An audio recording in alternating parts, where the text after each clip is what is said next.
Buenas tardes. Hoy 12 de febrero del 2020 les habla Humberto López Narváez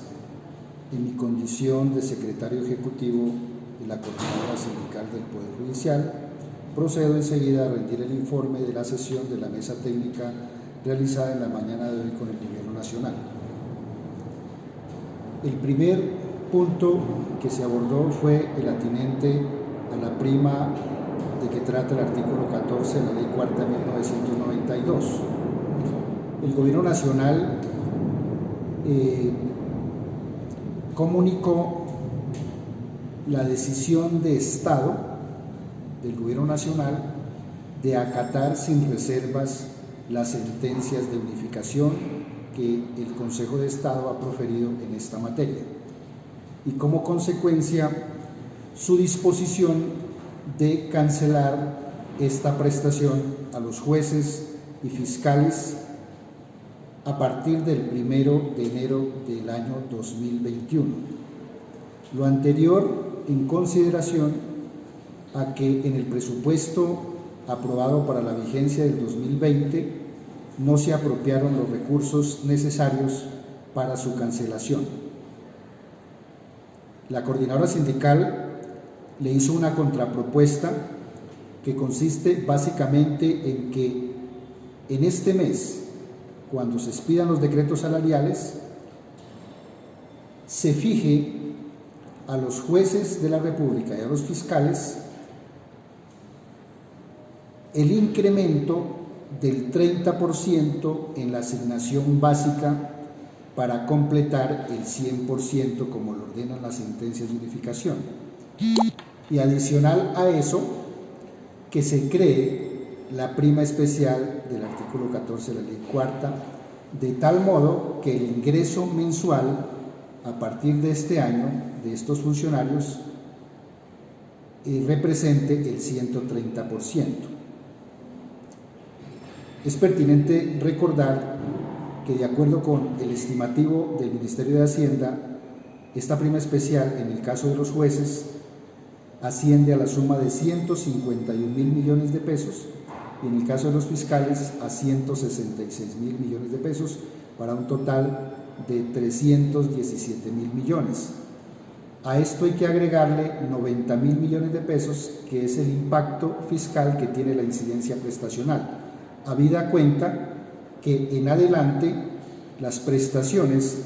de los jueces no se seguirán liquidando con un sueldo básico del 70%, como otrora venía ocurriendo, sino con el 100%. De tal manera que en el evento de que el gobierno, en el decreto de este año, reconozca como asignación básica el 100% como corresponde, deben conseguirse 90.000 millones de pesos para cubrir la incidencia prestacional.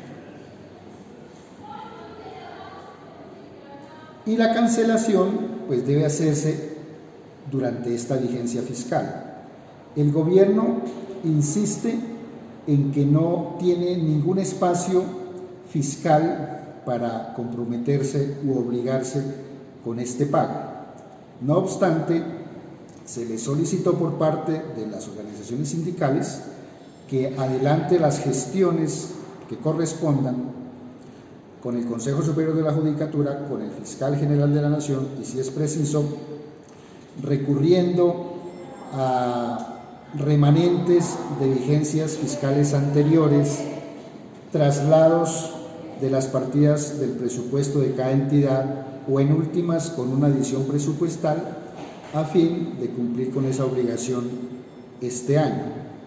A lo cual el Ministerio de Hacienda, que estuvo representado por la jefe del Presupuesto General de la Nación,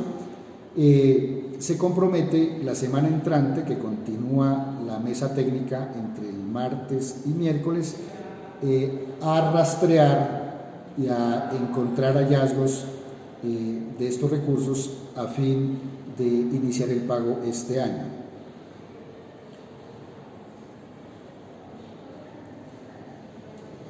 Frente al tema de la bonificación judicial de empleados y funcionarios,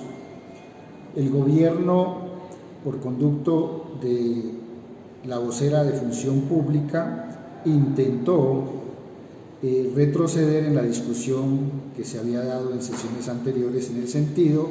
de que el compromiso adquirido en la mesa sectorial estatal del año pasado consistía únicamente en hacer un estudio para establecer o determinar la viabilidad de ajustar esta bonificación